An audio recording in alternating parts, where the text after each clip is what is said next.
En cette journée noire pour l'emploi, allez-vous encore dire aux milliers de familles touchées que vous êtes fiers de cette politique qui distribue des milliers d'aides aux entreprises sans jamais protéger les salariés? Auchan et ses 33 milliards d'euros de chiffre d'affaires a déjà supprimé 2000 emplois en 2020, tout en touchant 500 millions d'euros de CICE. Son propriétaire, la famille Muliez, qui a multiplié sa fortune par 4 en 25 ans, annonce à présent la fermeture de dizaines de magasins comme celui de Clermont-Ferrand et ses plus de 200 emplois. Michelin, qui a versé en 2024 1,4 milliard d'euros à ses actionnaires, a touché lui aussi des dizaines de millions d'euros d'aides publiques. À quoi ont-elles servi? Sinon à détruire l'emploi sur le territoire national. La prétendue lutte contre le risque d'effacement industriel se fracasse contre le mur du réel. Pas une semaine ne se passe sans l'annonce de plans de licenciement dans l'industrie et le commerce, tandis que la précarité se développe.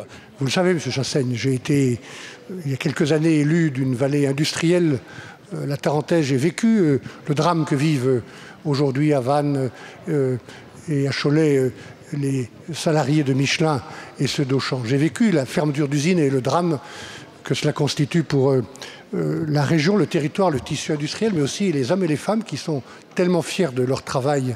Nous devons créer ou recréer de l'emploi industriel comme maintenir l'emploi agricole dans notre pays. Et ça vaut pour les crédits que nous mobilisons dans le budget, dans le cadre de la France 2030, dans le cadre des soutiens que nous apporterons à telle ou telle entreprise. Je veux d'ailleurs, M. Chassaigne, vous dire, comme à d'autres députés, que j'ai le souci de savoir ce qu'on a fait dans ces groupes de l'argent public qu'on leur a donné.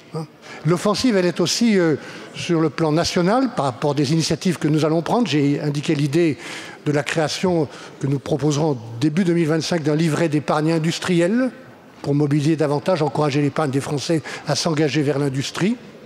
Et puis il y a aussi des réponses européennes, et notamment celle d'être moins naïf que nous l'avons été dans les années passées. Vous pouvez être sûr, M. Chassaigne, que ce sera une des priorités absolues que celle du gouvernement, à vos côtés si vous le voulez bien, que de préserver ou de reconstruire le tissu industriel et agricole de la France.